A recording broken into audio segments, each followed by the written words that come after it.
Yo, what's going on YouTube? It's your boy Alan FX-6100 here, and this video is an update to my gaming computer slash video editing computer slash pretty much can do whatever the hell I want it to do slash it's pretty good.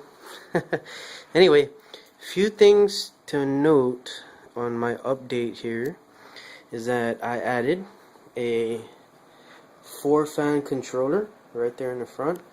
So I can easily, this will dim the LED on the fans, and this will also increase and decrease the speed. So right now I got it set all the way up because the fans that I'm using are pretty low RPM fans. They don't move that much air. They're basically for show, I guess. But the case itself had some decent cooling anyway, so I didn't really need high-end fans. But oh, if you guys didn't see the monitor, that's the monitor that I picked up. It's a 22-inch Asus. And well, back to the computer here. Alright, so another update that I wanted to bring to you guys that you guys could probably already see is my Cooler Master heatsink right here. It's the Hyper 212 Plus.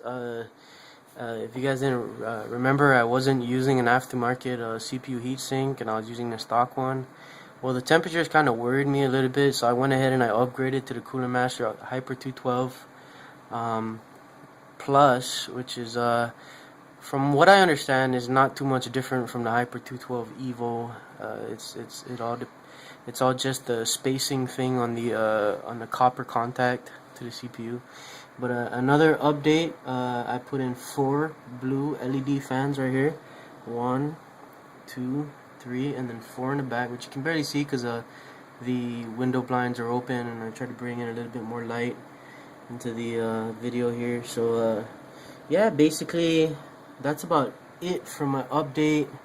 I think that the Hyper 212 Plus was definitely the biggest update I have here, and then the fan controller right there. So other than that, man, the rig's still doing good. I don't know how to overclock the CPU yet, but I do know that I am ready for an overclock with a heatsink like this. I could overclock it a little bit more and get decent performance out of that CPU. So still got the 16 gigs of RAM, still got the AMD HD6870 graphics card. Don't mind the cable management, man.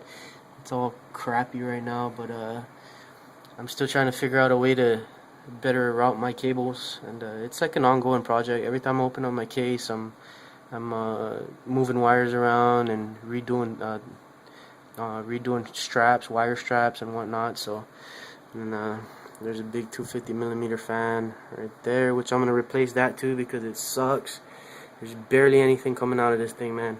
So I'm hearing that there's not very many options for 250mm, but I'm hearing that there's one out there. It's about $20 that moves a lot of air and is still very silent. So that's what's going on.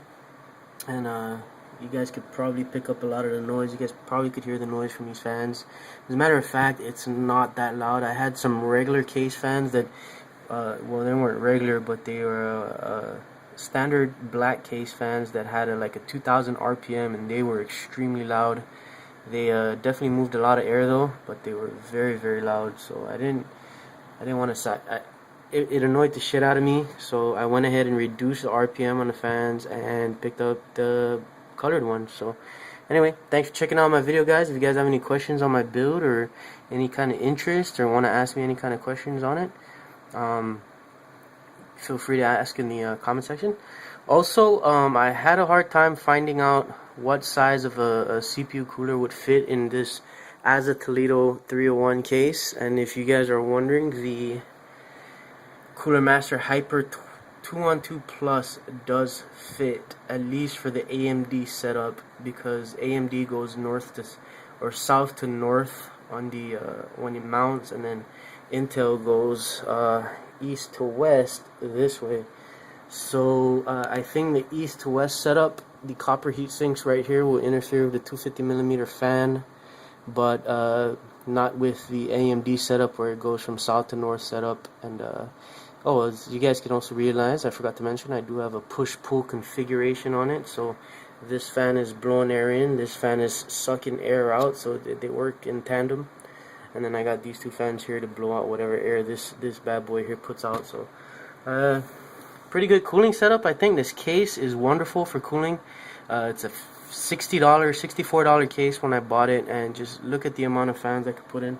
There's also another fan right there, so I got a total 1, 2, 3, 4, 5, 6, 7, 8 total fans in this case, you know. So a good fan, good case. I mean, not good fan, but a good case, supports a lot of fans, great cooling. Yeah. Again, thanks for checking out the video. I know I said it like a minute ago and I kept on talking, so thanks for checking out the video, guys. Peace.